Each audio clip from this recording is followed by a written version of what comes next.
Thank you all for being here today. I just want to go over, because of some requests by some members of the committee, that apparently there was a meeting this week, so we really didn't know exactly what to do with the agenda. So you have an opportunity right now to make any changes to the agenda. It was requested and you approved having some public comments tonight. And so we have currently 30 minutes. I don't have cards. I'm going to broadcast to the audience that there's some blue cards you can fill out for public comment. And Ed, raise your hand, Ed. You can get them to Ed, or raise your card, or get them to Ed, and then we'll take that. We just ask you put your name, city, address, zip code, and all that on the card. And so I'm just asking my colleagues around the table, is 30 minutes adequate? Or if we have maybe 40 minutes of comments, are you okay with a little bit more public comment?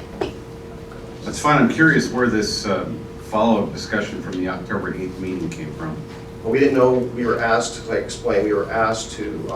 By whom? I believe it was indicated by Councilor Perry.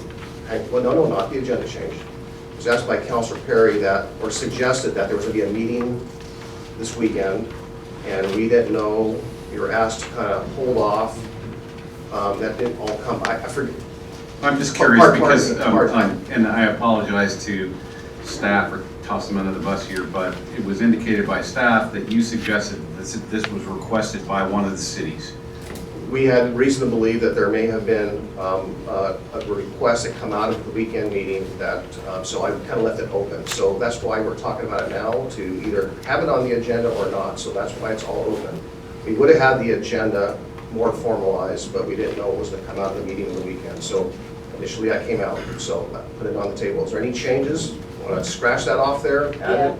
Yeah. Scratch it off, Yeah. please. Scratch it off. And that's number, Take it off. that's number 6? 6. Okay. All right. And is there anything else on the agenda that looks, anything else you want to hear from, see, add, change? Okay. So we will move forward. First up, Greg. First, Greg. I thought we were going to have Chris talk about. Board consensus? Okay. I wasn't sure. That doesn't say who the presenter is. Hello, Chris Lyons, Government Affairs. Giving you a very brief update on where we are with Oregon Consensus. If you should know by now that it was a couple months ago the board had voted to pursue an Oregon Consensus process to try to look at the governance issue and see if if that could be resolved for the 2 districts. If you're not familiar with Oregon Consensus, they are based out of PSU, Portland State, and they are the state of Oregon's designated dispute resolution program, specifically for public bodies. They have done hundreds of projects like this, and there was a feeling like this might be totally up their alley for the type of work that they do. The board also felt like they're an independent, neutral third party, so this would be a good project for them to intervene here. So where they are right now, there are 5 facilitators that have expressed interest in working with Oregon Consensus to oversee this process.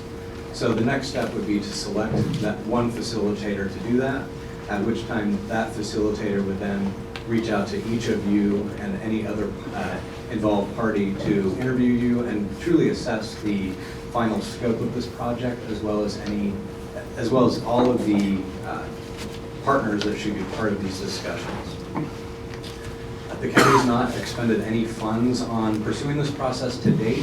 However, we're now getting to the point of needing to come up with and agree to a budget contract. So that would be the next step in this project, which could be, we'll probably be talking about that as early as next week. And we left you with some handouts from Oregon Consensus that give a bit more background on who they are, what they do, the type of projects they've worked on over the past many years. We'd be happy to answer any questions. So who's going to pick the final person? So they've received statements of interest from 5 facilitators, and what we were told by Oregon Consensus staff is they would then reach back out to interested parties, and we assume we will all be hearing from them to figure out the next steps on it. They didn't get into more detail than that. So as I understand it, Oregon Consensus has a ready-made list of facilitators they work with on a regular basis that are already, I believe, under contract with them. So that list is who they reach out to when they get projects in. And so they already have this working relationship with them. So they already know that they're reputable facilitators that can do this kind of work. Let me rephrase my question. Who's going to pick the facilitator? That I do not know. You know, Paul? Typically, the Oregon Consensus process that I've been part of, I believe it was picked by the Oregon Consensus themselves, but I don't recall ever playing a role in picking the facilitator itself. I can actually answer that, Councilor Drake. I spoke with the gentleman who sent out the original email to us a couple weeks ago, and apparently the way it works is they pick, they find out who is interested, and then they put it out to the participants to make a decision on, who that facilitator would be. So that's this group here? Well, that was one thing I was going to talk about, because this was originally brought to me by Representative Barton, who was concerned about the Tri-Cities issue and got the governor's office and Oregon Consensus involved. And I was under the impression this was just to be about the Tri-Cities governance issue. I'm not sure why it's being brought to this committee. I don't think that governance has any real nexus with treatment capacity.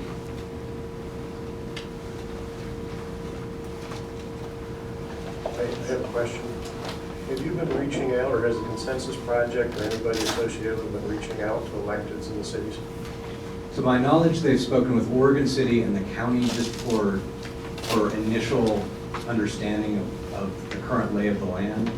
What they prefer to do is have the final facilitator do the actual interviews with everyone, because that is the person that's going to be overseeing the entire project. So Oregon Consensus preference is to wait on having those, each of those individual meetings until that person is brought on.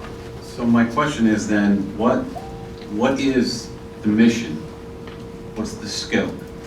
Because Oregon City understood the scope was to deal with Oregon City, Gladstone, Westland, and Clackamas County on the Tri-City governance issue. If this is about merging districts or doing something else, then we have real concerns. In the county's application, which was sent to all of you, we looked at it more at a regional level, but the scope is yet to be determined. That will be based on the interviews that the facilitator has with each of you. So I have concerns because the decision to go to Oregon Consensus was not brought to this committee. It was made by the commissioners. And so the decision, what sort of budget is involved in this? What is expected to be the final outcome? Is this going to be something that the Oregon Consensus will make a decision on, and then we have to live with the decision?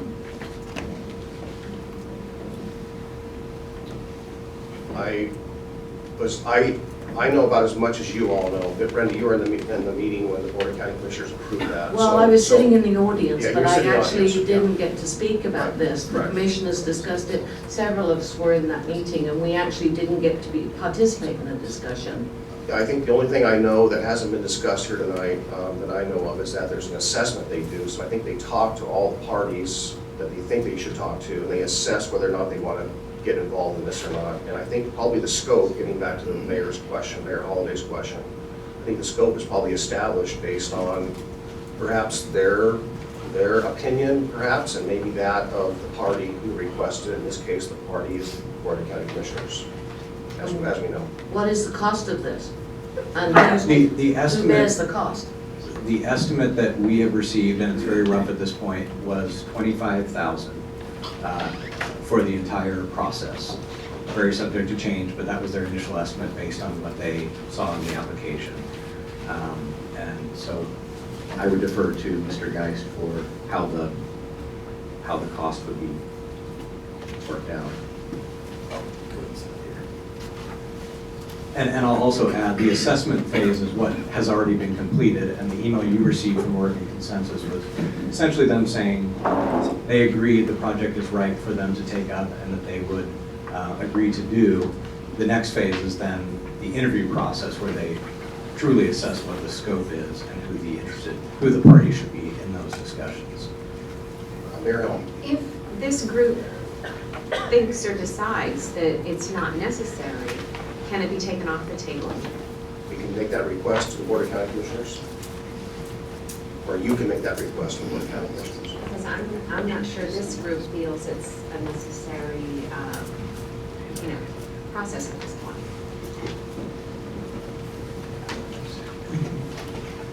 Councilor Craig. Yeah, I would concur. I mean, I'm not really, this is really kind of vague.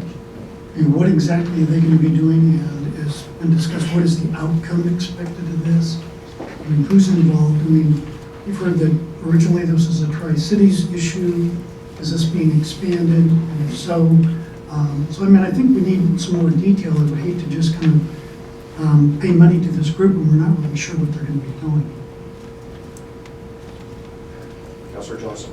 Yeah, I was in the policy session, I viewed the policy session, and it was not clear to me either what you're going to be doing or who you're going to be meeting with or what the outcome is or any of those things at all. It's very, very vague. I don't know that I see much value in it. Vague is probably a good word. Premature might be a better word. I think this group is trying to become cohesive, and I think that we're working together. And I think that if we were sitting here duking it out, it might be a little different. But I think the whole thing is a little premature. Mayor Holliday. As I said in my opening remarks, that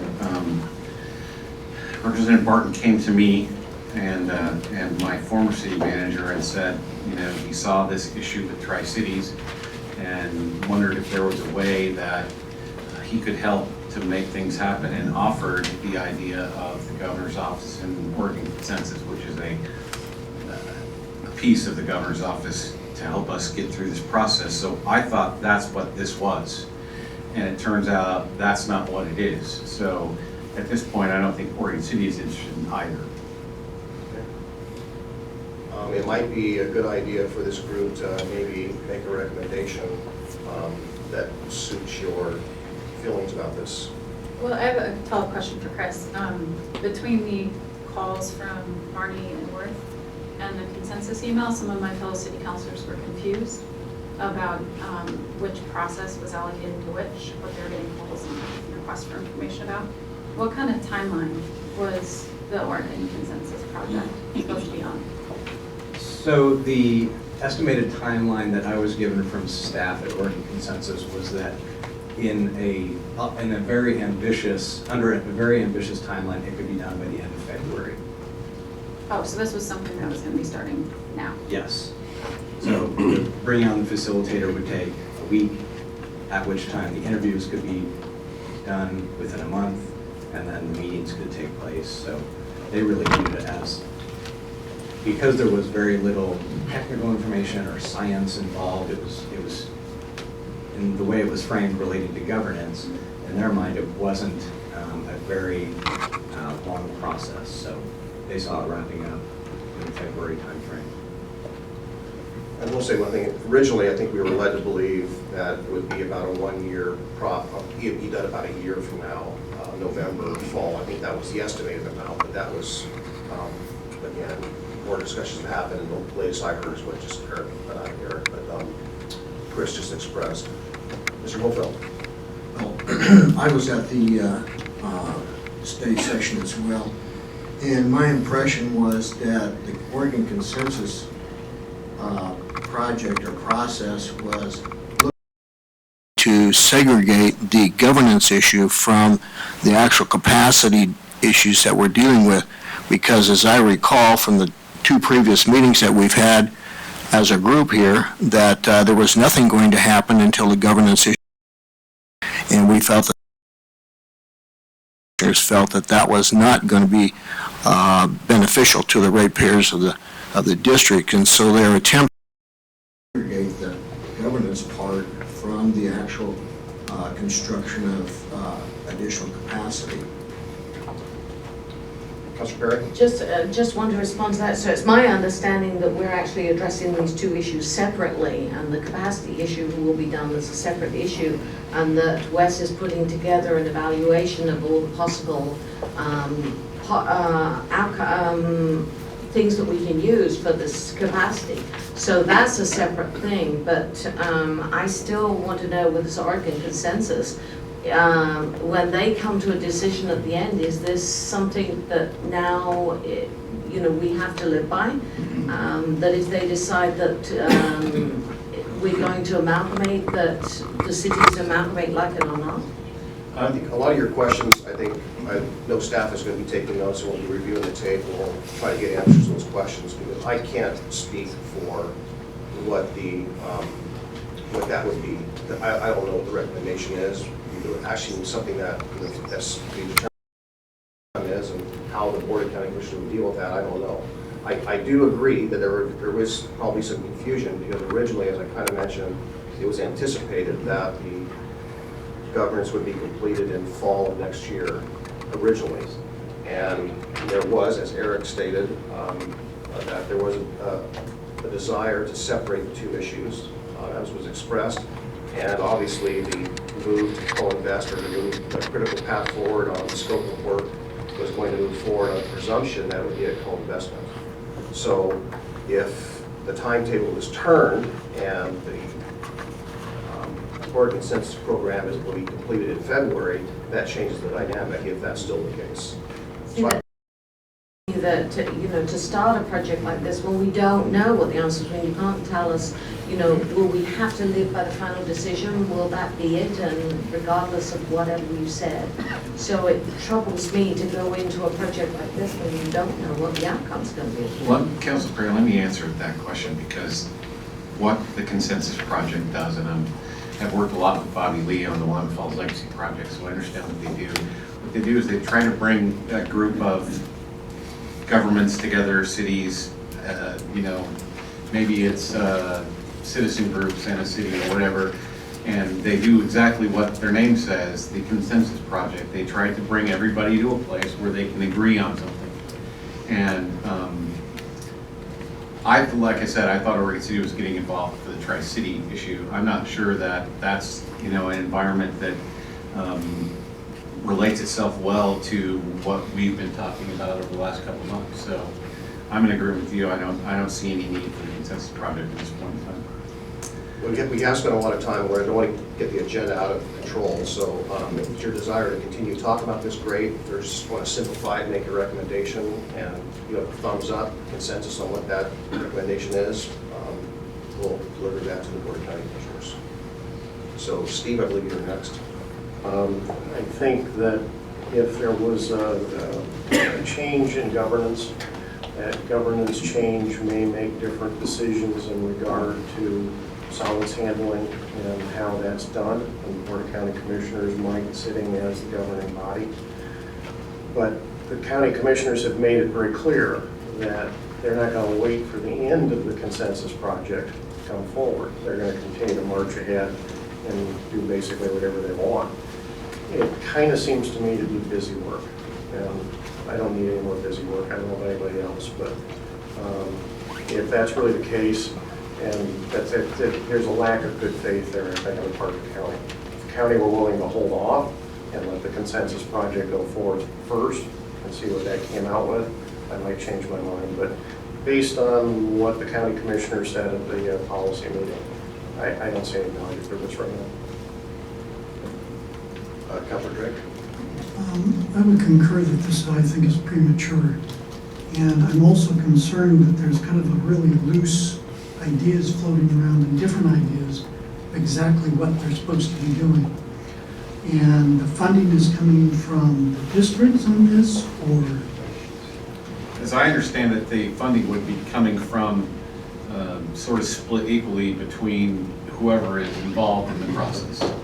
So from each of the cities that's involved, and the county, and probably not the county, it'll probably be the districts, because the counties don't like to pay for anything. So But can I ask that question? Greg, did you know, I mean, Well, I understand what you're saying. Part of their, can you hear me okay? Part of. Yeah. Lights on. Blue lights.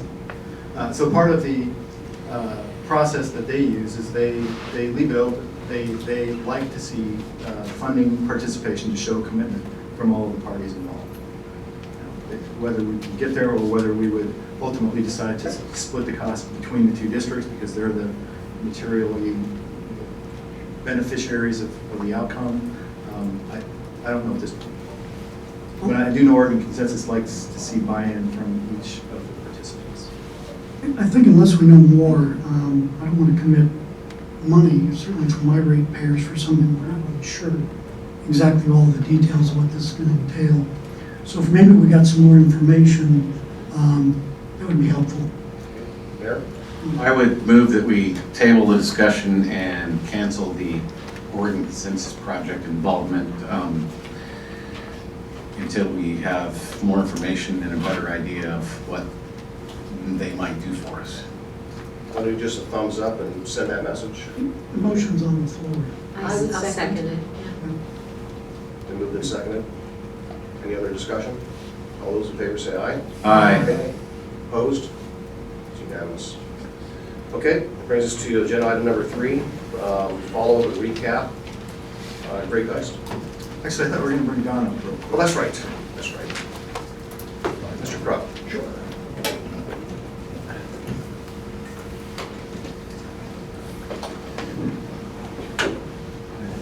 Well, good evening. My name's Don Krupp. I'm your county administrator. And I was asked by our team that has been working on the presentation today to provide for you some introductory remarks as we get started. A little known fact is that in addition to being the county administrator, I'm also the district administrator for the 2 service districts. And my role in that regard is to serve as the budget officer for the districts and to hire the director and to make sure that the department and the districts and the departments responsible for follow county policies and procedures and requirements. So I wanted to thank you for the energy and effort that you've been putting into this over the course of the past number of months and your attendance tonight, because our goal is to reach a milestone in the discussion of our solids handling project. The MWH Global scope of work represents a leap forward. And as you will learn tonight, the scope will help to serve as a tool in helping to answer a number of vital questions that this group has been considering, and I'm sure that the public and the ratepayers of the 2 districts will have as well. The conceptual design work includes the development of population growth and future solids handling demands for each of the districts.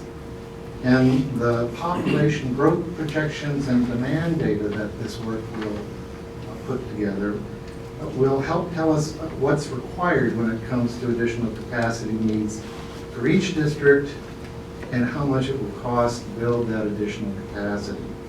It will also provide valuable information on how to most effectively, and I think maybe more importantly, equitably apportion costs between current and future ratepayers between the 2 districts.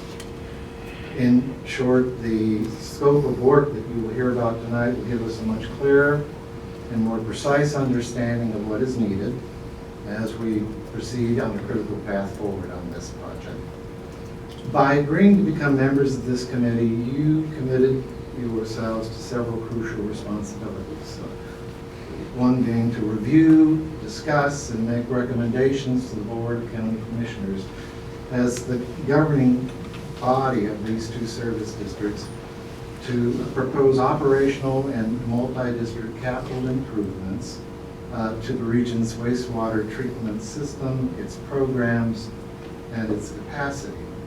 And you will also be making recommendations to the Board of County Commissioners that are consistent with your goals and your community goals that provide for cost-effective operations of the county's service districts. The completed conceptual design work will help us all fulfill these goals. And our shared goal and responsibility is to ensure that there's going to be enough capacity and high-quality service for our customers and ratepayers at reasonable and affordable rates. So the scope will provide us with a powerful opportunity to succeed in that effort, and it will function as a highly detailed roadmap to reach that goal of assuring that we are protecting the best interests of our ratepayers and our customers and the interests of your respective communities. So with that, I'll hand the microphone over to Mr. Geist to proceed with the presentation. Mayor Holliday. I just have a question. What reason do we have to believe that whatever recommendation comes out of this committee, that the board will take it? Well, you're asking me a question that presupposes what decisions will ultimately be made. But this particular committee is conceived of as part of an intergovernmental agreement that is intended to provide the opportunity to provide input and recommendations to the board of directors. And I think the thing to do is to proceed forward using the scope of work and the data and detail that comes from that, do your best thinking, and then provide what you would regard as your best ideas and recommendations. Well, I guess to follow up on that question, given that Commissioner Savas has said numerous times that the Board of County Commissioner always takes the recommendations of the advisory committees of the service districts, yet we've had several recent examples where we've literally been laughed out of the room. So why would I believe that this is anything less than political theater at this point? So I'm your district administrator, and I'm not here really to answer questions of that particular type. I think those are questions that you are better able to pose to the county commissioners directly if you'd like. I'm just here to introduce myself because as this project moves forward, I will be working more closely with you along the way, and I am interested in seeing that the work that you're going to hear about tonight is something that's going to serve your needs, greater information, greater detail, and help you be able to make the best recommendations possible. We're running a little bit late. Steve? My responsibilities are to the people of Gladstone, not to Clackamas County, and that's where my responsibility lies. I do have a question. Which IGA are you talking about? I mean, that gets a term that gets thrown around right and left, and you said something about an IGA. Would you clarify, please? So I'm talking about the arrangement that created this particular committee and its particular role to consider wastewater capacity treatment in a regional venue. Thank you, Don. And if I may also say too, I appreciate your role and your interest in being able to best serve the citizens of Gladstone. I think that the data that we gather from this work that we're about to commence will be able to help support you in making sure you're able to do that. As the district administrator, and I should also say too, I'm also a customer in the Tri-City district. But as the district administrator, my interest is like yours to see that the 150,000 citizens that represent and live within those two districts receive the best possible service at the best possible price. That's my goal and that's my interest, and I'm hoping that by being able to move forward with that, we'll be able to meet that objective. Thank you, Don. Just one clarification. Mayor Holliday expressed that I had used the word always, and I just want to explain the context so we put that proper. So I believe that was at the Oregon City Business Alliance meeting. I had made a comment in the context of large capital projects and investments as related to capacity, because that was the topic that was being discussed, is that the county has taken the advice and recommendations from the advisory committees, and I had not known of any time that had not really been the case. So that was the context of my question. I don't Commissioner wanna- Savas, that is just blatantly false. You have stated that on a dozen occasions in a dozen different meetings. So for you to say that you did it one time in one specific meeting is just not true. You've said it numerous times at the Tri-City Advisory Committee, numerous other places. I'm not gonna argue that, Dan. So next on the agenda is the recap. Mr. Geist? All right, thank you, Commissioner Savas. My name is Greg Geist. I'm the Water Environment Services Director. And I'm going to be talking about a quick recap of where we've been and where we're going with this committee, as well as the dive into the MWH Global scope of work that we are contemplating at this time. We started talking to this group in March, and we've brought a lot of information and material, description of our capacity needs from a solids handling standpoint, the high risk of failure that we're certainly facing right now, co-investment opportunities and what it would look like to go it alone, at least in a broad planning level way. Also some preliminary rate impacts that are based on preliminary assumptions. So we're going to recap a couple of those, jump into the scope.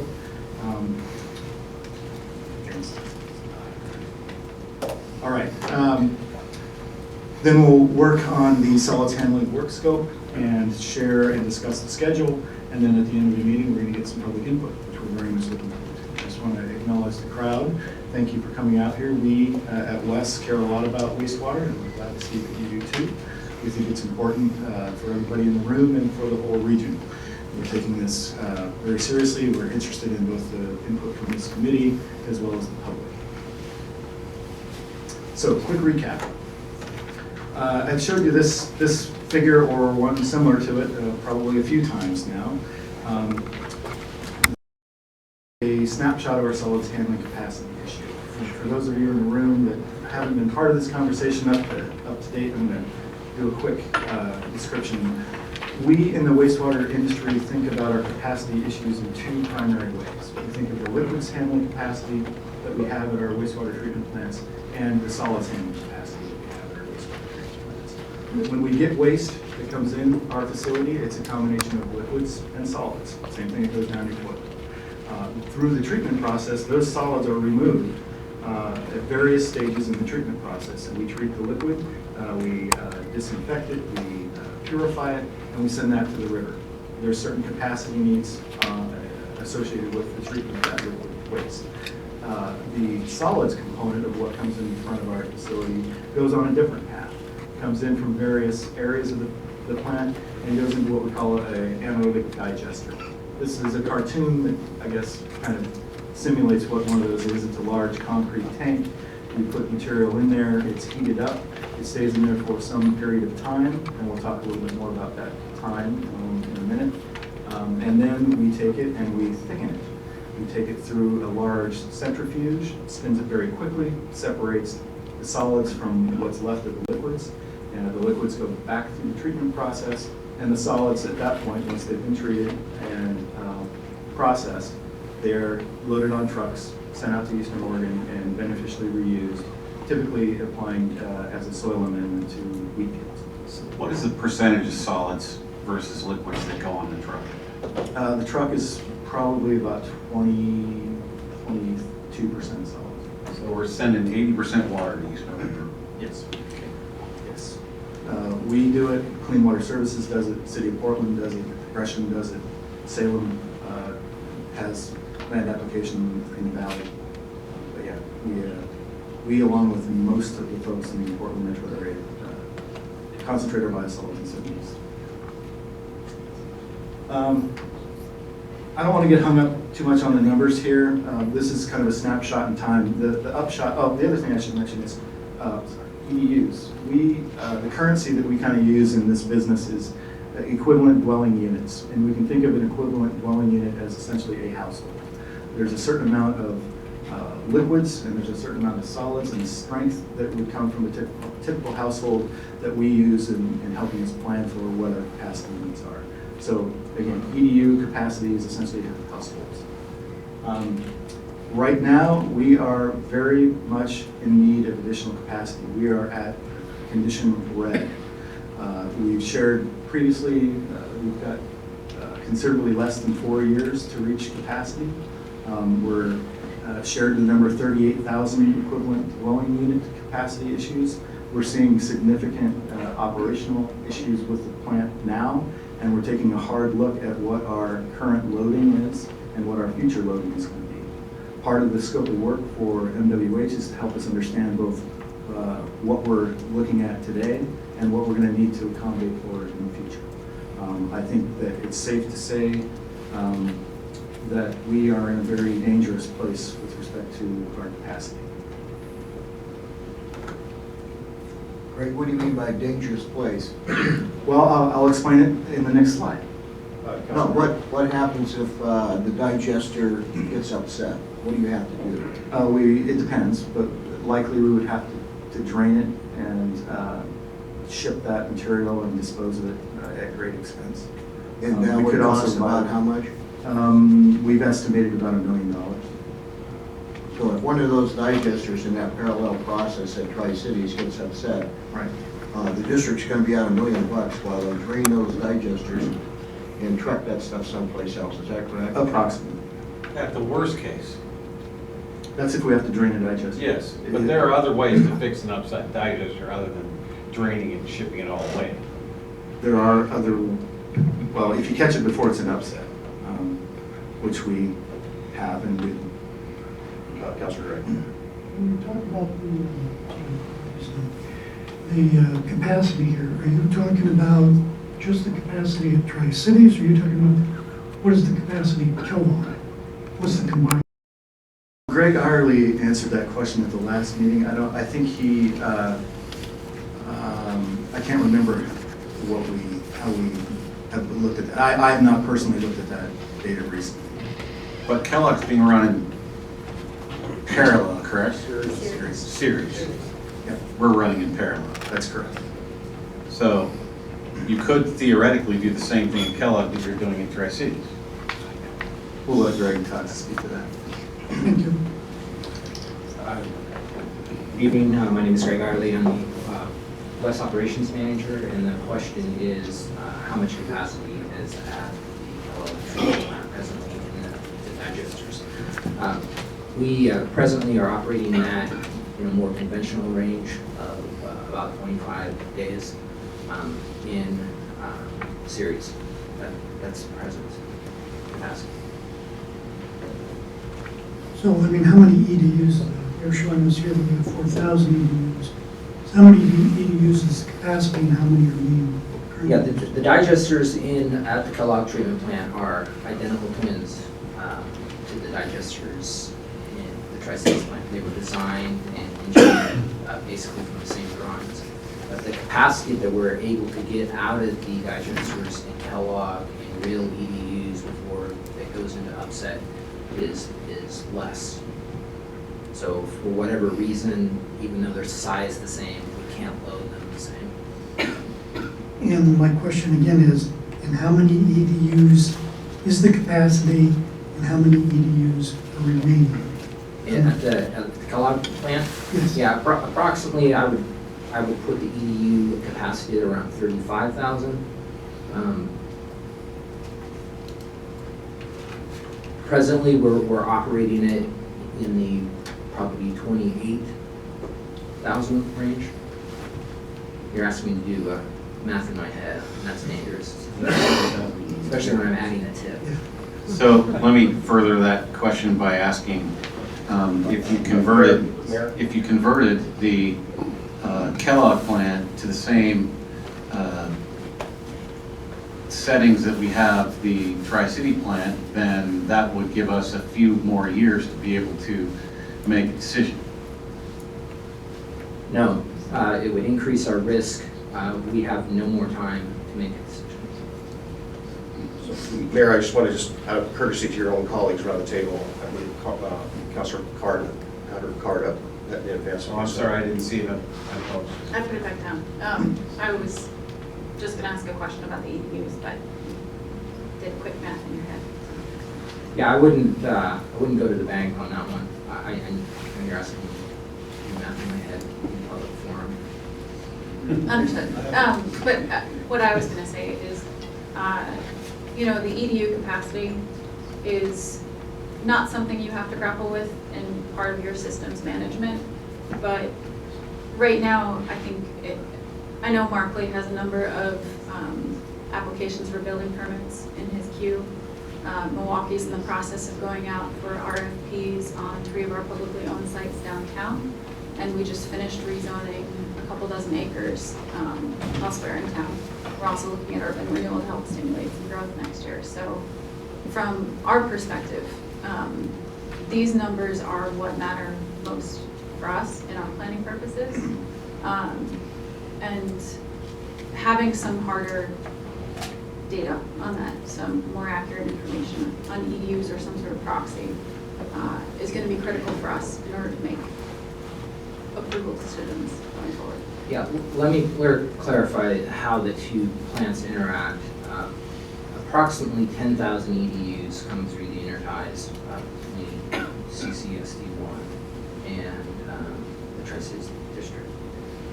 Our ability to back off on that intertie and put additional capacity load on Kellogg plant is limited.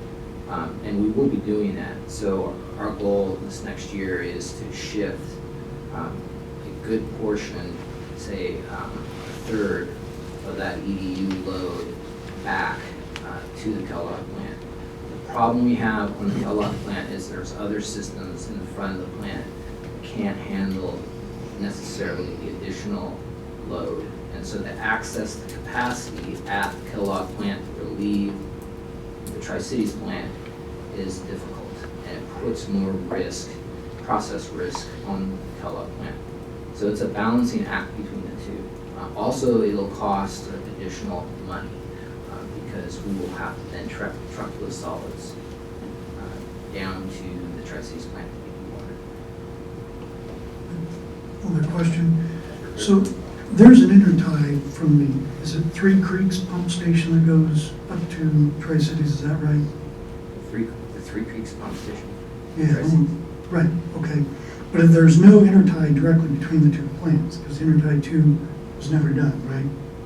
No, excuse me, we do have, no, there's not an intertie between the two plants. We have what we call intertie 2, which is located near McFarland Barks, Lowe's, off of 213, 212. And that moves flows that come in CCSD number 1, east of I-205, down to the Tri-City facility. So essentially a Happy Valley. And when I say flow, it moves the flows, it up to 10 million gallons per day is the maximum that we can push, which we did during this latest event.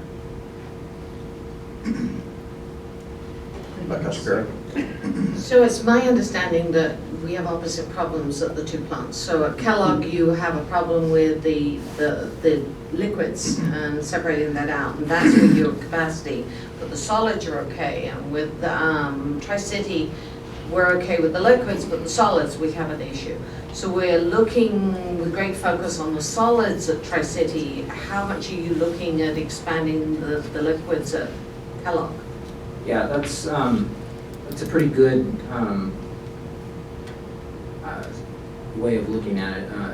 I would say that Kellogg has both issues with organic loading, not necessarily solids, and flow. It's hydraulically challenged, and so the additional upgrades are happening in the next couple of years to bring Kellogg kind of up to its rated capacity. But the decision has been made, long ago that additional capacity, hydraulic capacity, would be taking place at the Tri-Cities treatment plants. Now, mitigating the hydraulic load on the Kellogg plant through work with the cities might be the best route to increase the longevity of the hydraulic capacity that's presently at the Kellogg treatment plant, if that makes sense. What I'm trying to say is if we can put less water in our collection systems that flow to the Kellogg plant we can further the hydraulic life of that plant. But the long-term plan is not to expand hydraulic capacity at the Kellogg plant presently. See, I guess I have a concern that, this has come to this point because obviously we knew we were coming to capacity for some time for the solids at Tri-City, but yet all the other input, the other work has been done at Tri-City, I guess with the anticipation of relieving Kellogg, but I'm just very concerned about the lack of upgrades to Kellogg that have been happening over the years that have really put us in this situation. Well, two things I want to jump in. Maybe Greg, one of the two Gregs, can confirm or clarify what I recall.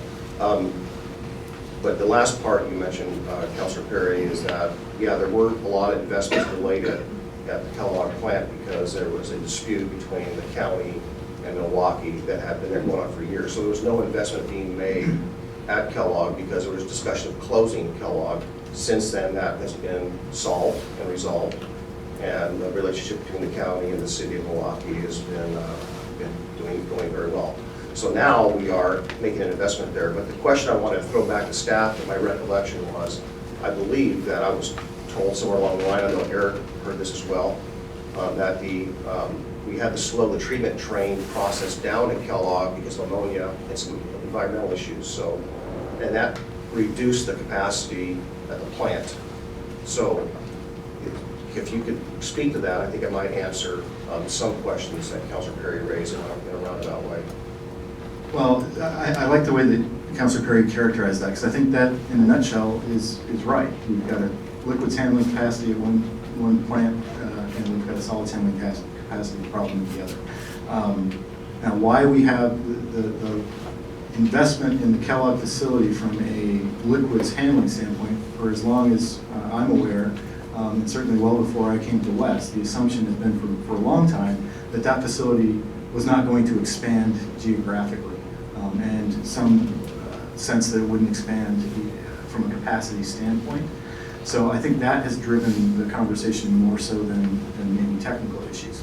We are looking at adding solids handling capacity, or solids handling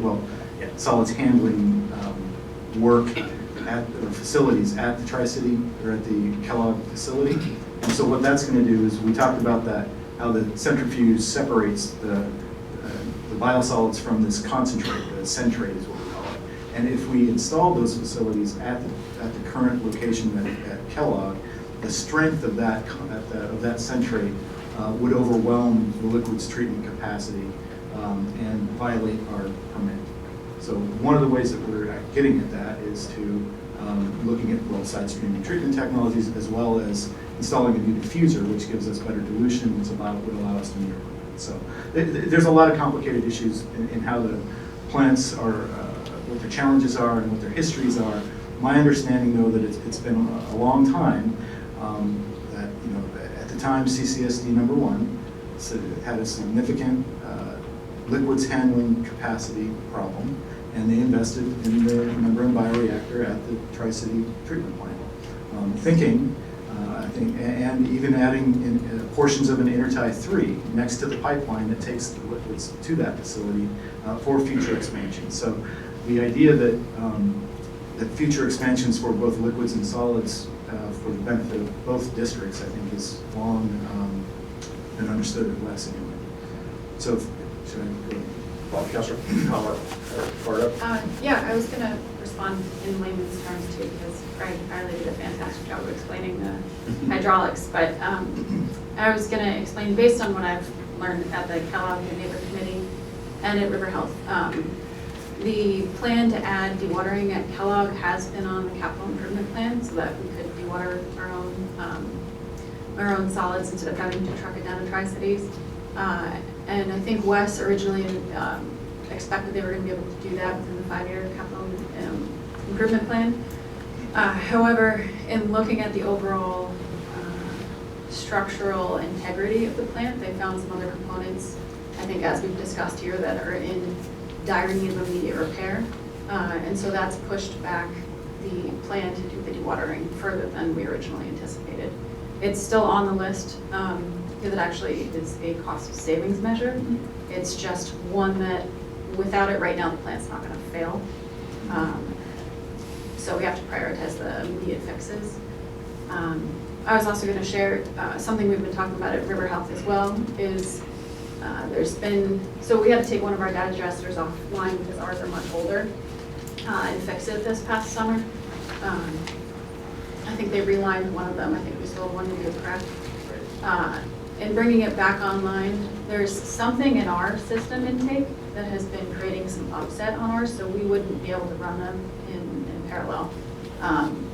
We're not sure, and I was looking to see if we had new businesses open that put a new type of pressure or treatment into the system. I didn't see anything that I thought would be causing additional upset, but it's been, ours has been a little bit finickier than yours due to whatever's coming in that's newer.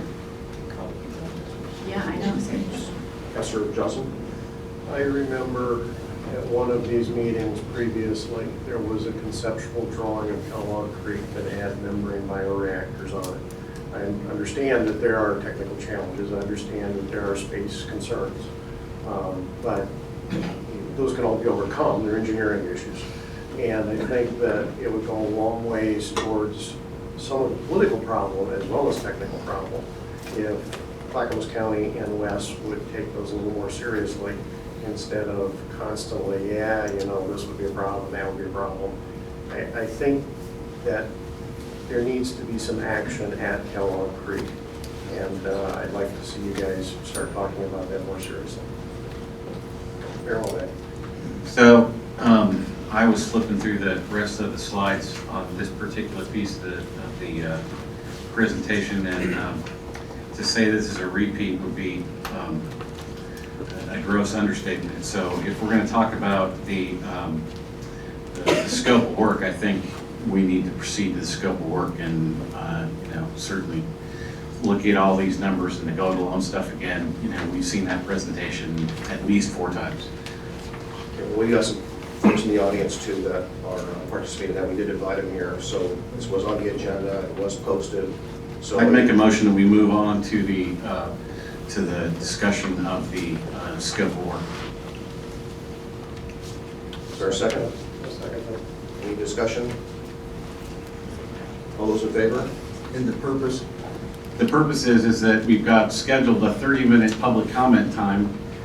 We're now a good 20 minutes past our goal, and we haven't heard anything from any new information about what the scope of work is. And all of these slides that I'm talking about are stuff that we've seen half a dozen times before. I just want to get on to the, I want to understand what the scope of work is.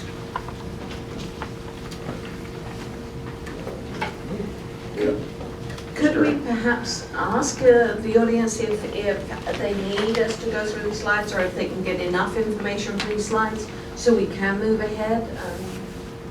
I think that would be kind of awkward to ask, so I just, Greg, how fast or I quickly can be could you wrap fast. up?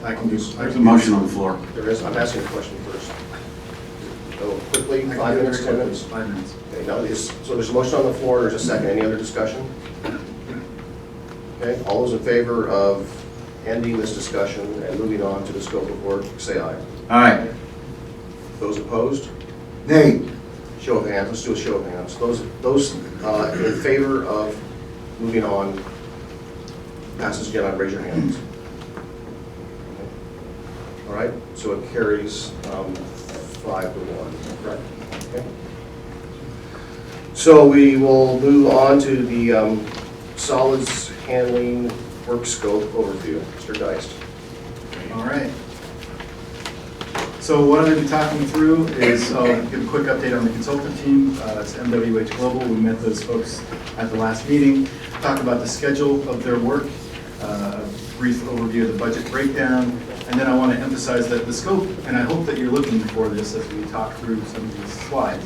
It's really designed to answer your questions, the questions that you might have in being able to give good, sound, well-informed advice regarding co-investment, which is the charge of this advisory committee.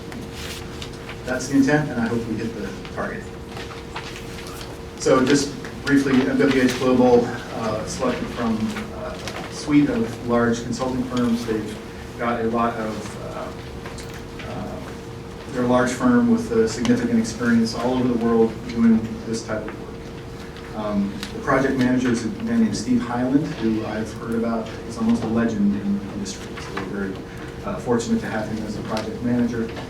They're also familiar with the West facilities since they designed the membrane bioreactor a few years ago.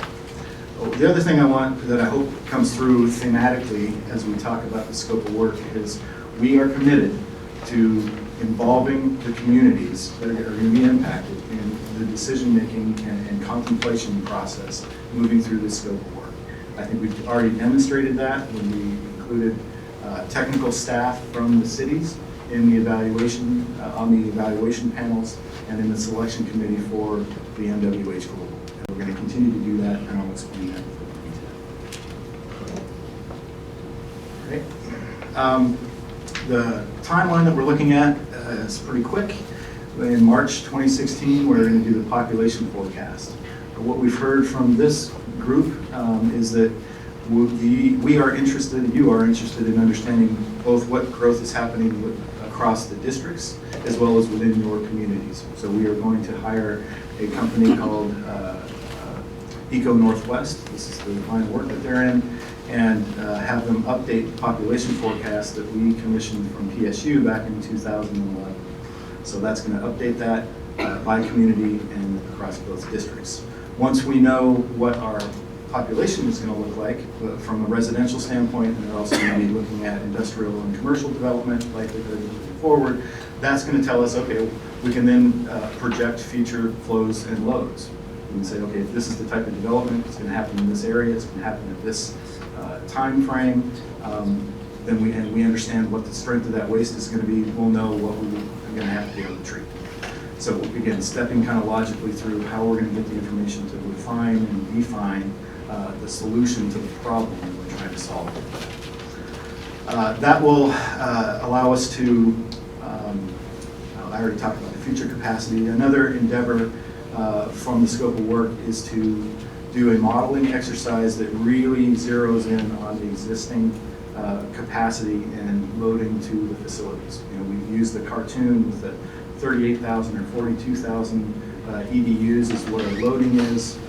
We're going to sit down with experts in the field and use a model and simulate and figure that out with some precision. So the next item is screening technologies for solid handling facilities. I will show you a list of the technologies that we're going to be looking at.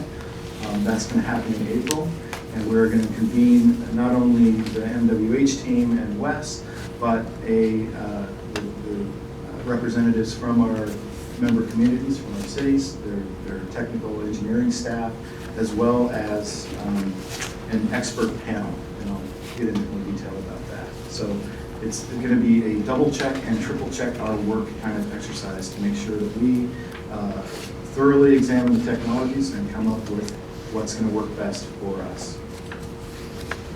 That will be followed by a conceptual design and a final report in June. And I'm going to talk later about how that's going to align, hopefully, with this process here. I'm not going to go through in great detail every aspect of this. But what I want you to take away from this is that it's really a decision tree. The scope of work sets out a bunch of tasks, and we'll, out the other side, we will arrive at an answer for our solids handling capacity issues. What I want to point out is there's some technology screening workshops that are part of the task, and that's where we're going to gather that group of experts, representatives from the cities, representatives from West, the MWH team, and screen those technologies. And I'll talk more about what those technologies are. We would then bring that information back to the regional committee, this committee, and say, here's what we did, here's what we learned, and here's what we'd like you to consider as you make your recommendations. All right. So on the, Greg, there's a question from Councilor Perry. I'm sorry, and I really don't want to sort of beat this to death, but I'm seeing you projecting various places, future flows and loads, and I still have concerns that we're not measuring them right now. So, I'd like to see, yes, project, but on what basis? I'd like to see a better measurement system in place right now, so when we project, maybe it'll be a bit more accurate. thing to ask for. Again, I've explained in, I don't know if in this forum, but others, that, that we do, the flow monitoring that we do in our systems wasn't designed to specifically identify how much flow is coming from each community, because that's not how we charge. That's not how we, we're not a flow-based organization that charges according to flow. Given, and we can calculate what those flows are. It's just not, the system wasn't designed to do that. We can certainly, I think it's reasonable to be able to clearly denote that over time. So. I'm going to do a time check. Mayor up next, but I'm going to do a time check. So assuming we start public comment, and assuming we start that in 5 minutes, we'll be here till 8:15, or we can go on till, let's say, 8 o'clock and allow public comment from 8 to 8:30. So, Mayor? Well, I'll comment on that in a second, but when we talk about this expert panel, I'm concerned that we have West staff and WH staff and then city staff. So it seems to me that 2/3 already outweighs 1/3 no matter how you look at it. Well, it's not a vote. We wanted to get the people in the room that could provide the best technical input into the process. So this is a cartoon, I guess, of what that looks like.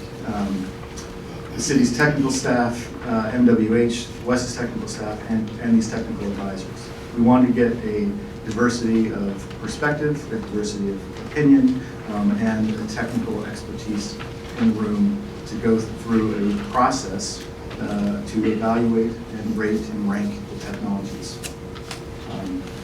I guess I'll go ahead and skip ahead. The technical advisors that we are going to bring on board, a guy named Randy Neff. He's a principal engineer at In-Water Services, very well respected in the community, 40 years of experience. Also Dave Perry and Scott Carr, who come from CH Tome Hill and Black and Beach, respectively. If you may recall, at least the people that were on the advisory or the selection committee from the cities recall that both CH and Black and Beach competed with MWH for this contract. So I think it would be great to have industry competitors in the room scrutinizing all of this work. I can't think of a better way of doing it. All right, so I'm going to try, in the interest of time, Eco Northwest is who we've hired. They're going to be looking at a forecast to develop 5, 10, 15, and 20-year increments. The reason that we want those 5, 10, 15, 20-year increments is because ultimately we're going to have to think about sequencing. Once we decide on a technology, we know, and we know what our future flows and loads are going to look like, we know what our treatment capacity needs are going to be, then we can start thinking about, and we know what technology that we want to employ. Part of that is then how do we implement that technology? How do we bring that online and when do we do that? So having those forecasts, so we have some reasonable expectation of what our needs are going to be in 10 years, and that may determine, say, if digesters are the selected technology that we use, maybe we bring one online now and one online in 5 or 7 or 10 years. So again, all that stuff is going to be considered and evaluated. So these are some of the questions that we wanted to address based on what we've heard. Future flows and loads, we've talked about that. It's once we have a population, we can multiply that by what the loads are, and we get our total flow.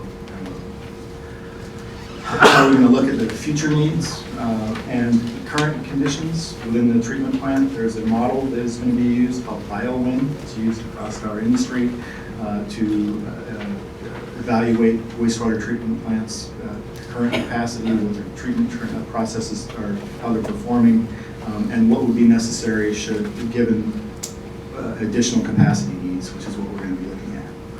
Again, that, I'm sorry, I keep pointing there, sorry. The additional capacity required component of this, the reason that's asterisk is because that's, again, where we can start looking at, okay, we know what our additional capacity is, and we know when we're gonna need that, so then we can start talking about phasing of bringing process units online over time. Again, when I previously have showed where people are at relative to their solids handling capacity, our peers, all of our peers have significantly more capacity, some of which are pretty high up because they've just added a big chunk of solids handling capacity. So where we have 16 days of retention time in our digesters, they may have 35 or 30. You have enough pictures already. I realize it's a public meeting, but I think you've got enough for your propaganda. Why don't you stop or give it a rest? So which technologies we're going to be evaluated? We have a whole host of technologies that we're going to look at, including anaerobic digestion, which is what we currently use at our facilities. Some folks have had success with composting. There are some examples of folks using drying technologies. We're also going to look at incineration. And as many people in the room are probably aware, there's a technology being developed in Washington State by Janicki Bioenergy called the Omni processor, and that's also been put into the mix.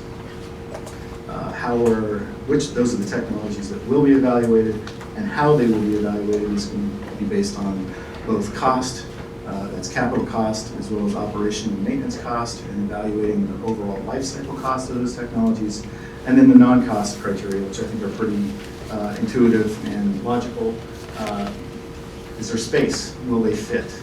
Are they reliable? Are they constructible? Will they meet our regulatory needs moving forward? And again, we're going to set up a series of workshops that we're going to include our team, including folks from the cities, and set up these criteria and run the technologies through the process and see what comes out the other end. So just a quick aside, Mr. Geist, Oregon City had a meeting with Oregon State DEQ, and the general consensus out of that meeting is that given all of the right information, the permit could be 6 to 9 months. Okay, so what is included in conceptual design? What are we paying for here? The documentation and evaluation. This is essentially why the decisions were made. What was evaluated? How was it evaluated? We need to document what comes out the other side of this thing. With the design criteria will be documented. Obviously, we'll need process flow schematics. How is the thing going to be plumbed with our existing systems? The next two are really important as far as the equipment selection and layout and construction sequencing from a costing standpoint. So the other thing that we're going to be able to refine moving forward and bring to this group in June is a cost. We're going to say, okay, here we went through this process, here's the technology, here's the sequencing plan, and here's what the cost is for this technology moving forward. We need to know what major equipment we're going to need to purchase. We're going to also need to have to know the layout, and that's the work that MWH has been helping us with. By layout, I mean physically where are they going to be located? Are we going to have to build buildings for them? All that stuff is very important when it comes to cost. Also, construction sequencing. We have to keep our existing treatment systems online during construction, and doing that can, depending on what technology is chosen, it would look differently and would materially impact the cost of the project. So there's the permit and land use requirements and implementation and phasing, all pretty straightforward stuff for a conceptual design. So input and schedule, we've already talked about the technical advisory workshops and how inclusive they are, who's going to be on those from our expert panel perspective. And here's what I would propose for moving forward. We looked at the timeline for the MWH conceptual design work. We are here in December talking about the scope. I will be taking that scope to the Board of County Commissioners December 17th, and if we proceed, we will start in earnest our design work and our planning work. That is going to mean that by March, we will have current and future flows and loads, which I know is of interest this group, as well as the results of the alternative technology evaluation. So at that point, we will understand what our needs are going to be based on our population study and the subsequent calculations about future capacity needs, as well as results of our alternative technology evaluation. So we'll know what we need, and we'll know what we are recommending moving forward. By early May, we will have preliminary cost estimates put together that we can certainly come back to this group with. And then in June, I'd like to talk about what next steps would be. So if we, it seems to me, if we're considering co-investment opportunities, we need to know what we want to build and what it's going to cost.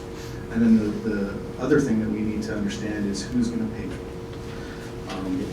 And I would propose that if we can agree on what we're going to build and how much it's going to cost, then we can talk about how we're going to pay for it and what financial guiding principles we want to agree to as we move towards doing a deal to get the work done. Councilor Perry? So I just want to raise one concern.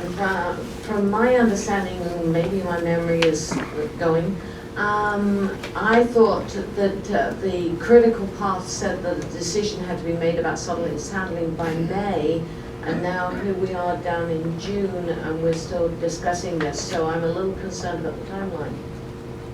Well, we, as far as implementing, I wish Lynn Chicoine was here, our new capital program manager, because in order to keep the critical path, we need to make a decision. I'm just blanking on when that is. It is after June. June would give us enough time. One of the things that we talked about initially that maybe you're thinking about is we need to make a decision regarding our budget in the February, March, April timeframe. And so one of the things that we've been sensitive to, and we know you folks are sensitive to, and that's why we talk about finding the best solution at the lowest cost, is the rate impacts. So if we know that we need to add capacity, and we know that we need to, it's going to cost us money, we would like to keep our rates at a reasonable increase. We don't want to see a big spike. So ideally, we would have certainty to this, now, so that when I develop my budget, I can say, okay, here's what we're going to do, and here's what it means for rates, and we need to, in order to keep that at a reasonable amount per year, we would have that information. And we're simply not going to have that this budget year, and I think I'm going to have to sit down and figure out how we want to approach that. I believe that we absolutely need to build something, and it's going to be a capital investment, and it's going to be significant.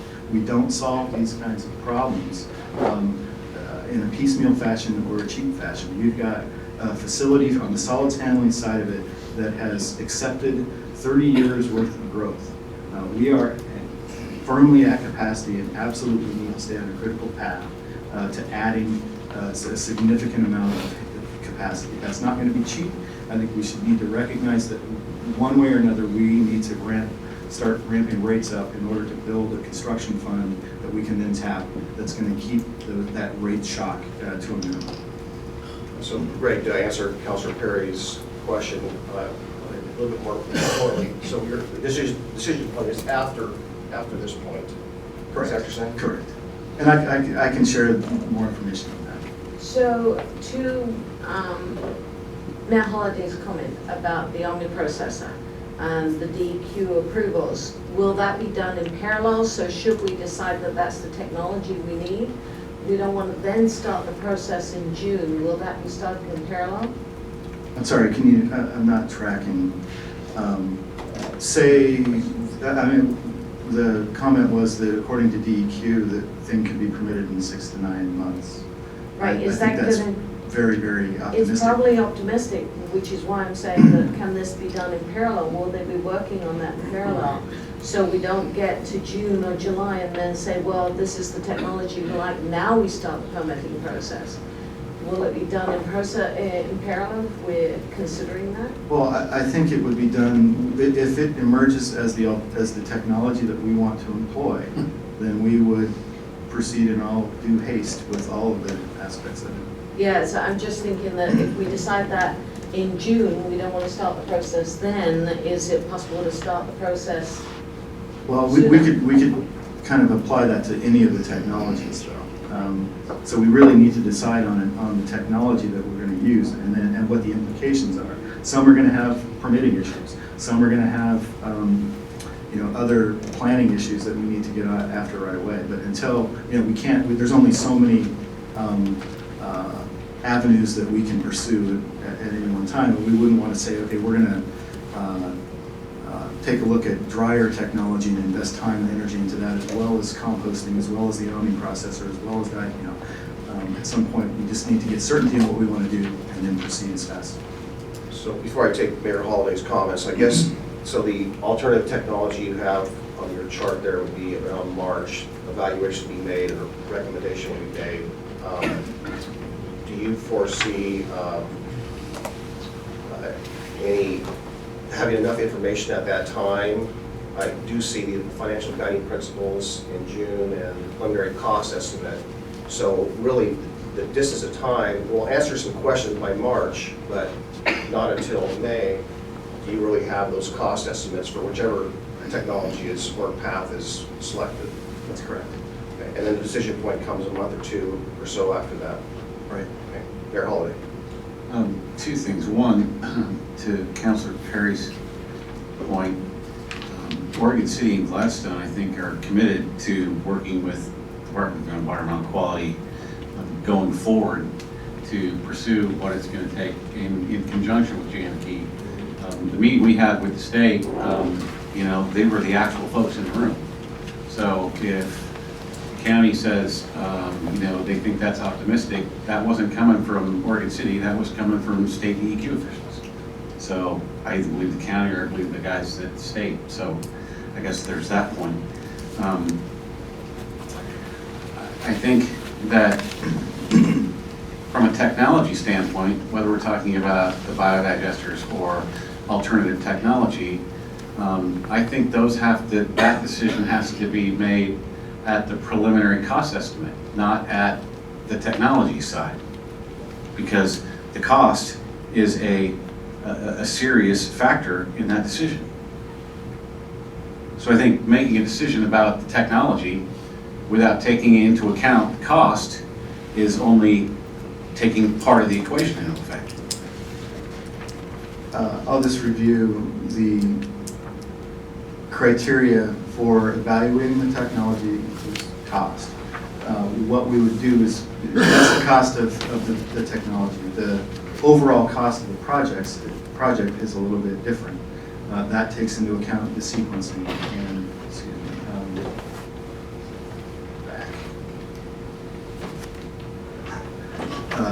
the sequencing, the permitting issues, it's a different animal, I'll just say. And I do have to say, I worked at DEQ for 15 years in their permitting program, and I think that one only need look at their record for how timely they actually issue permits. It's not ever what they say it's going to be. So that's my experience. We're just about the top of the hour. Anything else, Greg? Nope, just wanted to wrap up with, again, once we know what's going to be built, we can consider best how to apportion costs, and that's what we would like to talk to in June, whether that's amongst existing and future ratepayers, the fast versus the slow-growing communities and areas. There's a lot of ways and a lot of ideas that we could apply to this and say, okay, now that we know what's the fairness and what's the fairest, most equitable way of doing a co-investment on this project. And we would like to share those, or have input from this group and how we would look at that. Eric, was your card up first? Yes, it was. Being sensitive to the audience, can we proceed to the comments from the audience at this point? I have a very quick question. Okay. I lost track of who's first. Go ahead, Councilor. What input is the Board of County Commissioners going to ask from this group in this process? Or is this just going to be a briefing in March briefing in May and in briefing in June. I'd like to be able to answer that, but I think originally we thought that we would have some kind of guidance by November of this year, December, and I don't know what kind of guidance we're going to get here today. So I don't know the timeline. Greg, do you have an idea what that timeline would be? Or what that, my point is, do we need to be here for this? Or, I mean, can you send us a report? We all know how to read. Do we need to be here to be briefed? If there's no decision to be made, I mean, if the county is not asking this advisory board for any advice, what purpose do we have for coming back? Well, I'll get you to answer that question. Right. Yeah, and I would just say from a technical standpoint, the point or the purpose, the hope, the dream of this scope of work is to get you the information that you need to make meaningful recommendations as an advisory. We have not been asked to make recommendations. We haven't asked to make any advice at all. And if it's just technical data, send it to us. I'll read it. Mayor Holliday? So prior to the public comment, after our meeting on the 8th, I was appointed by our little ad hoc committee to, as we understand it, the county has an intention of making some kind of decision on the makeup of the Tri-City Advisory Committee in January. And it is the decision of our group, and I will make it in the form of a motion, that the county follow the earlier recommendations of the Tri-City Advisory Committee, and that is remove the city managers and replace them with an elected official from each board, and remove Mr. Geist as a voting member. And that would be the only recommendation. So I've made the motion. I'll second. Discussion? All those in favor say aye. Aye. Those opposed? Okay, motion carries. Any other discussion? Take public comment. Cards, Ed?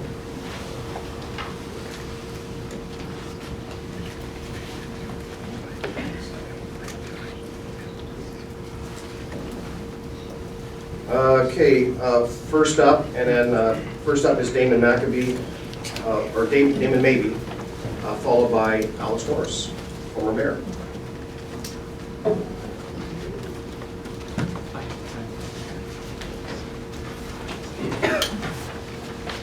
Before the time starts, I'd just like to point out you never did approve the minutes of the meeting. I remembered, but I, after the fact, you're correct. Thanks, Dan. First up, I guess for some, my name is Damon Mabee. I live in Oregon City. You've got my address on file, so I'm going to read it for everybody in the world to know. And to give you some of my CV, I've worked with the Columbia River Treatment Plant, the City of Portland's plant, for over 10 years. Been on the Tri-City Budget Committee, Tri-City Sewer District Budget Committee for 5+ years. As a city commissioner, and I'm a current planning commissioner.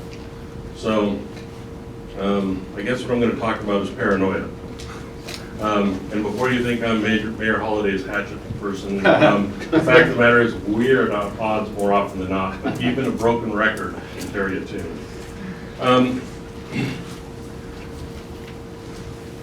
I get, about 10 years ago when I was on the city commission, then County Chair Lynn Peterson came to talk about the first IGA that merged the two, or brought CCSD to the Tri-City's physical location. And one of the questions asked then, because of the governance of the fact that the Board of County Commissioners wears two hats, was, so why are we doing this dance? Why don't you just merge the two districts? And her response was, we're not ready to do that yet. So as we all reared back and waited to see what the following bits were, we've been watching for the last decade as more and more of the facilities merge. The sitting on the budget committee, you hear that, well, Tri-Cities pays less than we do, so why don't we ramp up their rates? And they won't mind. I like round numbers, so let's add a few more cents here and there. And then I see in the minutes of the last meeting that there was an attempt to dissolve the two different advisory committees.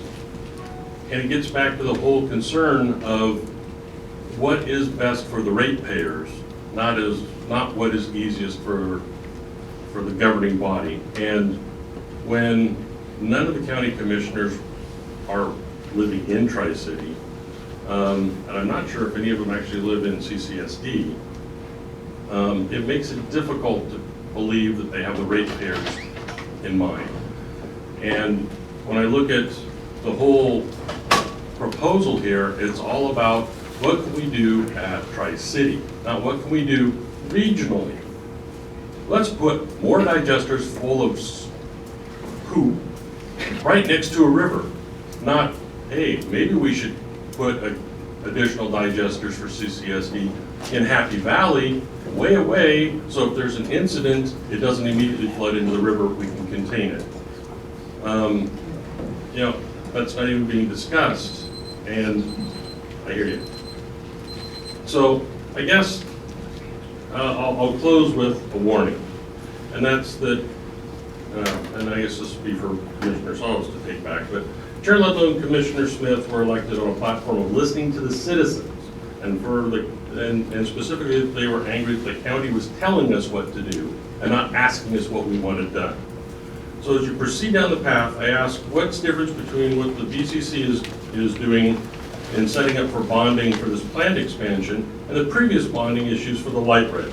Right now I see nothing different, and the BCC should be ready for the same response from the citizens.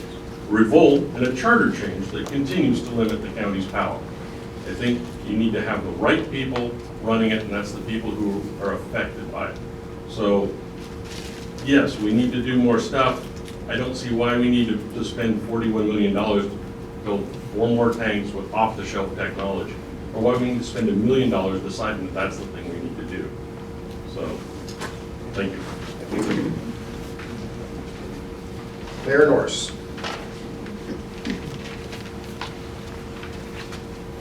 Followed by Kevin Johnson from Gladstone. Thank you. Good evening, everyone.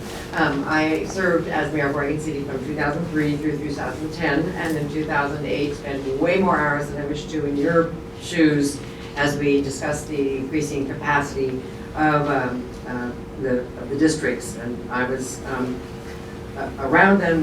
We expressed many concerns from the city of Oregon City and from Tri-City. And we hope that through a collaborative process, those concerns would be addressed. They have not been addressed. And so if Damon, his topic was paranoia, my topic is governance. Someone tonight, I believe it was Greg, mentioned that things had to be fair and equitable. And to me, without equal and fair representation from ratepayers, the acrimony is going to continue, and I think the process doesn't benefit the ratepayers. I'm a ratepayer of Tri-City, and have been since we moved to the community.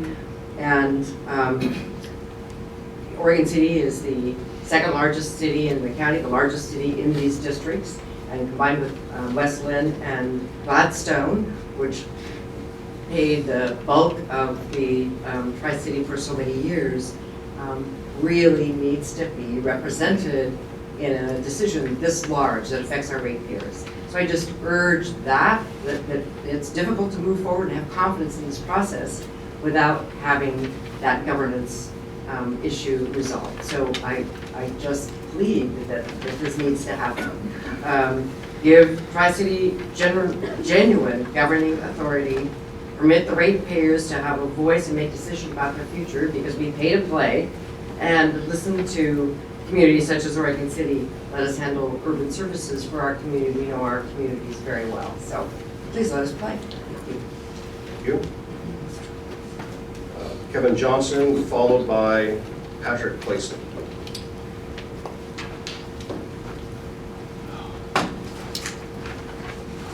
Kevin Johnson, Gladstone. My brother and I are in a unique situation with interests in both districts, Tri-City Service District and Clackamas County Service District #1. When the two districts were separate, governance was never an issue. But since the city of Milwaukee and then Mayor Jim Bernard and the council wouldn't allow expansion at the Kellogg plant to accommodate Service District 1 growth, the easy route for the then BCC was to expand at the Tri-City plant. Mayor Bernard back then said no to expansion in Milwaukee, but now County Commissioner Bernard says build away in Oregon City. Now that assets have been combined and the BCC has ultimate authority over every decision that affects both districts, governance is a problem. What is good for one district may not be the best for the other, so how can the commissioners impartially make a decision for both? When you have a staff that is hesitant to distribute information because they can't give it to one district without giving it to the other, you have a governance problem. When you have a board that doesn't acknowledge that the property where Tri-City plant is located is owned by the ratepayers of Tri-Cities and is an asset to them, and they should be compensated for the use of that property, there is a problem. With regards to increased capacity, how can the BCC ask for any decision on any expansion of Tri-City plant at this time? There is no defined project or cost, and it's still months away. Even if there was an agreed upon scope, how will the cost be split? Johnson City has not added a new home in 25 years. Gladstone has added very few, and it won't be long until it won't be adding any more. The places that need increased capacity should be paying for it. That means the majority should be paid for by Happy Valley and Oregon City. SDCs are supposed to pay for increased capacity, so how much money does Oregon City and Happy Valley have in their SDC bank account? Whatever it is, it's not nearly enough. We all know that means ratepayers will be paying for the increase in capacity. So will there be different rates for each city in Tri-City and different rates for each city in unincorporated parts of Service District 1? After all,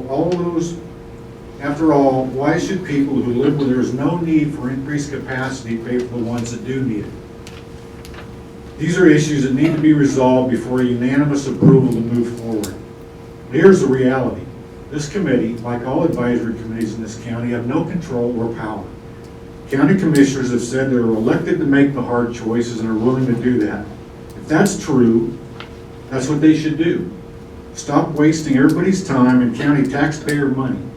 How much staff time has been spent on this and all of the other meetings? You shouldn't kid yourselves. The commissioners are going to do whatever the staff says is the best way to move forward. Thank you. Patrick Clayson, followed by Elizabeth Grazier Lindsay. My name is Staff Sergeant Clayson, United States Marine Corps retired. I work for the County Water Environment Services as an instrumentation technician. I also serve as union president. I live in Oregon City. I am a ratepayer. I have a young child who likes to play in the waterways of Clackamas County, fish and swim. This board, and I'm speaking mostly of you because you are my elected official, this board has a responsibility to the health and welfare of the citizens of this county. You all represent citizens of this county, whether they're just a portion or whether they're the whole. I realize you're just chairing. If you do not address the issues with capacity, there will be health effects to the citizens of this county for things that this county has loved for, which are its great waterways. If you do not find a way to cooperate and jointly come together and find a way in which you can solve your issues on how you're gonna pay for it, share those costs, then you're gonna cost your citizens to live within your areas of responsibility that you have been elected to officiate, then it's going to cost them more money to the ratepayers. When, as a worker at West, we have to sit down and split up our costs, and then it has to go up to our financials, and they have to split the cost up again up there. We're handling numbers over and over and over again, and every time they're handled, it's costing money. And every time money is cost, then the rates have to go up to cover that. You have a responsibility above and beyond yourselves, above and beyond anything that you might have differences against some other member on the board. I ask that you be adults, that you find a way to solve those, not just to go off to find your own way around it. Mayor Holiday, you have a responsibility to me. Your charge is to represent me. You are my elected official. You ask to skip past slides, but then, because you've seen them 4 or 5 times, but then you ask questions that require the entire committee to stop their process and go back to the slides that you asked to skip over because you already knew all the information. If you knew it, don't waste your time, don't waste my time out in the audience, don't waste this committee's time to ask the same questions if it's already information you know. You seem very angry at certain members on this board.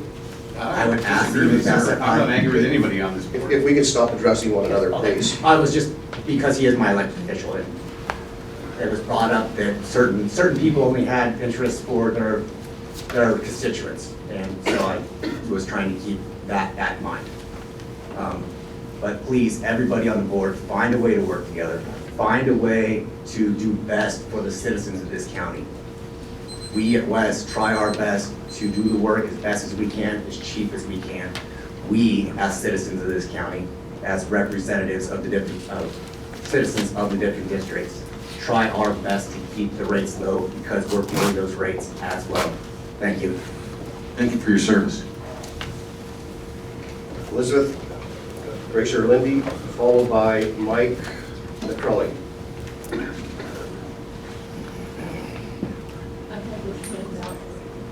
Could you turn on the overhead? I asked about it before the meeting started, that's fine.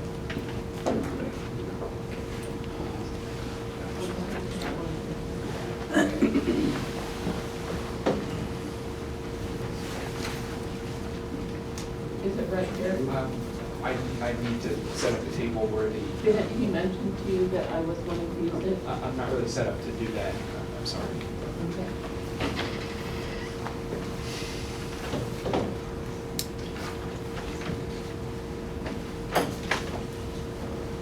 I didn't know how many people were on the committee, so I may not have made enough copies. But since there's no overhead, I can give you. Sure.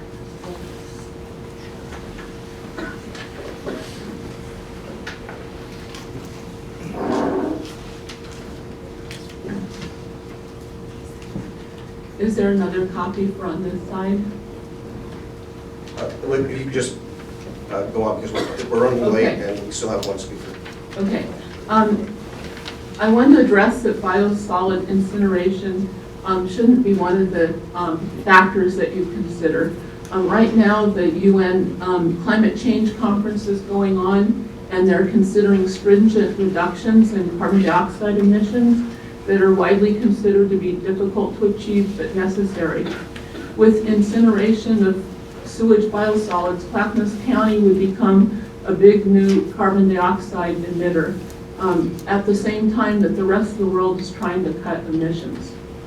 I gave you some pictures to show how the sewage system cycle mimics a natural biological cycle where we have plants making food by photosynthesis, and then we eat that food, and then decomposition of the waste occurs, which fertilizes the plants. And when we look at the next picture that shows that photosynthesis is where we have sunlight fixing carbon dioxide in the plants, and that makes the plant material, we can see that that the agricultural system fixes a lot of carbon dioxide. And when we eat the food, a little bit of the energy is released back. And the sewage system receives quite a bit more of the energy back, fixed as carbon dioxide being fixed. So when that is sequestering it and not releasing it to the atmosphere, so this is very important for keeping our climate protected.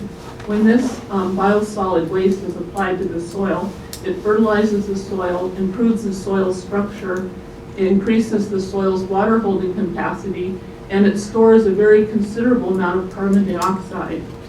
If this waste was to be burned, large amounts of carbon dioxide would be released into the climate. Biosolids are a controversial disposable problem because of heavy metals that end up in the sewage. if the biosolids are burned, then we either have a terrible air pollution problem or we have a toxic ash that has to be disposed of. The county needs to work hard to get rid of the heavy metals that are in the sewage system. If this were done, then biosolids would become an appreciated resource rather than the disposable problem that they've been for a long time. I got to wondering about if there's a financial incentive for incineration. And so I was looking at the numbers to show us, is energy produced by burning the biosolids greater than the amount it takes to dry the biosolids? I turned in a document that you can look at, and I looked at how much energy value there is in the biosolids compared to the amount of energy it takes to evaporate the water. There's a document. Okay, there's a document that tells that there's 3 to 5 pounds of water for each pound of dried biosolids. And if you look at the amount of energy it takes, the break even is about when the water is evaporated. Then if you include in it the inefficiencies in an industrial process, you see there's no net gain in burning the biosolids. If you look at my documentation, I show that in more detail.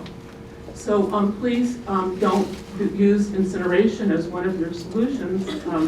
The Clackamas River Water District has great concern about how the river is having low stream flows, high water temperatures, fishing restrictions, and they had to have a conservation water advisory due to climate change in our area. There also could be a climate tax a carbon tax that could add to your costs. Thank you.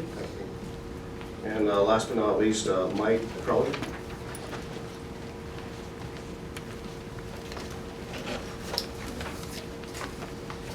Hello, my name is Mike McCrelly. I'm a North Clackamas ratepayer.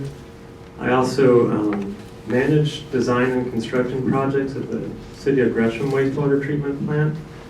And I believe our population is roughly the size of Tri-City and Service District 1 combined, maybe not quite, but we're facing similar issues. We're going to be needing to add a digester soon.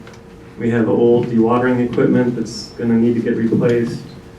We're running out of treated biosolid storage capacity, and we're looking at all kinds of options to deal with these issues, such as sending primary sludge to the gravity belts, going to parallel digester operation, going to thermophilic digestion, even thermal hydrolysis, which is the most expensive option we've looked at. But even that doesn't come close to 56, let alone $200 million. So I'm just stunned by the numbers I've seen here. I would hope those detailed cost estimates will be made available readily to the ratepayers, because they're unfathomable to me. So just bear in mind the exorbitant cost of the membrane plant that has nearly doubled Service District 1 rates in the last 10 years, and go for the most economical option, because I have to believe there's more affordable options out there than what's presented here. Great, thank you. I have one person raising their hand in the back. I know who you are. Can you fill out a card shortly after you're done testifying? Yes. Okay. Why don't you come up, Jim? Is there anyone else who'd like to talk? Testify. I understood that Alice Richmond put in some testimony that she wanted read into the record because she's sick and can't come here. Did somebody have that? Yes, Ed Nieto and I have it, we may have it upstairs, but we'll go get it if you would like it to read it now. I was aware of it. Just be made aware of it now. Well, it was going to be made part of the record, so it was going to be included within the official minutes. It'll be on the website? It will be on the website and will be part of the official minutes of this public meeting. But if you would like it read, we can go and get it for you. As long as it's part of the records, I think, because we're running late, so I think we have to be conscious of that. But I would like it, make sure it's part of the records. She'd make the effort to do it. Absolutely. Go ahead, Mr. Knapp. Next meeting. I'm Jim Knapp, I'm ratepayer CSD number 1.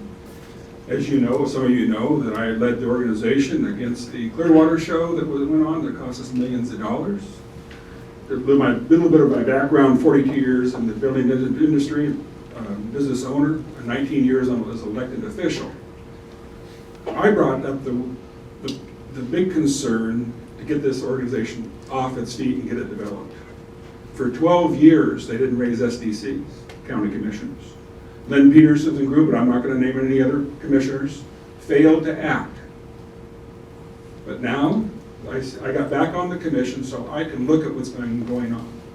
We need to act and act fast because inflation has robbed these ratepayers of millions of dollars over the years. The cities, I know they didn't like the SDCs going up because the builders didn't want to see the costs go up. As on that committee that we worked on with Eric Hofield and others, we read 12 reports that were done, previous reports that sat on the shelf. We paid a lot of money for that. We know what direction we need to go in. Finally, we have a cooperative county commissioners and staff that is going to get the job done. And now they're letting everybody work in on this organization to view it as it goes along. And I compliment them from letting us participate because the other county commissioners wouldn't let us participate. And it's about time we get off our hands, get this thing built at the best knowledge base we have. Greg Geist and Greg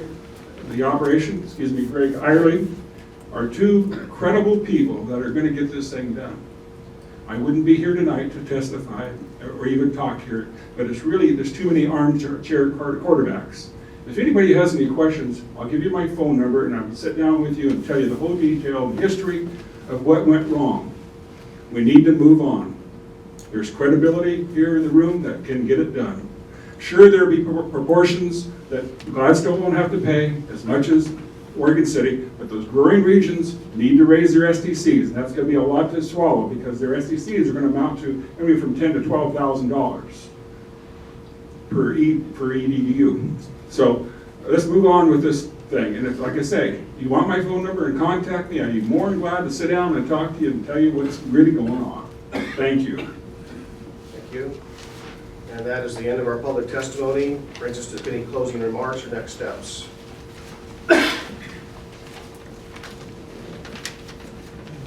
Just a question. Do we have the next meeting scheduled in January or February? We do not as of yet, Greg. Where's Greg?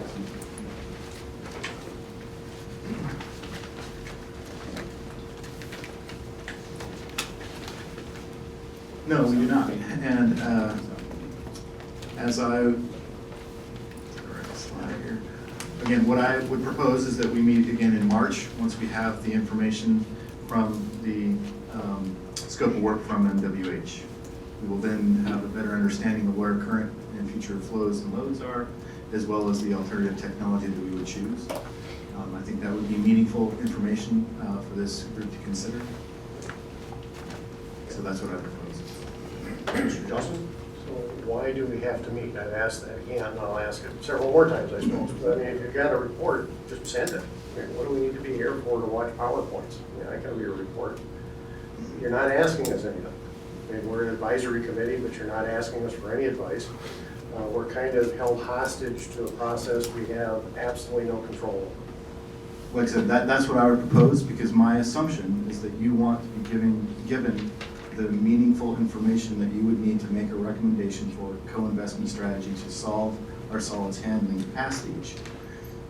And that we do that as a report, just send it to us. I mean, you haven't asked us for any input on the report, any input on the consultant who's doing it. You haven't asked us for anything. You just got to do it. We included staff from all the cities on the consultants selected for the report. That was definitely inclusive. The purpose of this meeting is to get input, and the purpose of sending out the scope of work was to solicit input on that scope of work from both this committee as well as the public. That's what we're here to do tonight. Okay, I've given you input. I do believe that I think Councilor Perry has been very consistent in asking for flow numbers, and I think you guys want them. I've heard requests for information, and I think that's what this first step is, and I thought I heard a request to evaluate the technologies. That's what the alternative technology piece is, so I believe we're responding to those requests. Councilor Perry? So I have a question. That's a good idea. So I have a question about the, when will we hear back from the Board of County Commissioners on our recommendation on the consensus? Well, they're going to hear your earlier vote this evening, and I will keep you all informed, or staff will keep you informed, and we'll be in touch. I have no idea what any plans, and I think that your decisions here tonight will probably influence that in some way, but I can't predict what that's going to be. So should I play the audio of the last time we made a recommendation and the county commission laughed and, laughed us out of the room? Because I got it right here on my computer. I could do that if you like. That's all right. Is there any? Yeah, sorry, so one concern that I have is, we meet here as an advisory group, then the Board of County Commissioners meet. When we all turned up at that meeting, we were not invited to the table, so we get to talk to you, we don't ever get to talk to the Board of County Commissioners.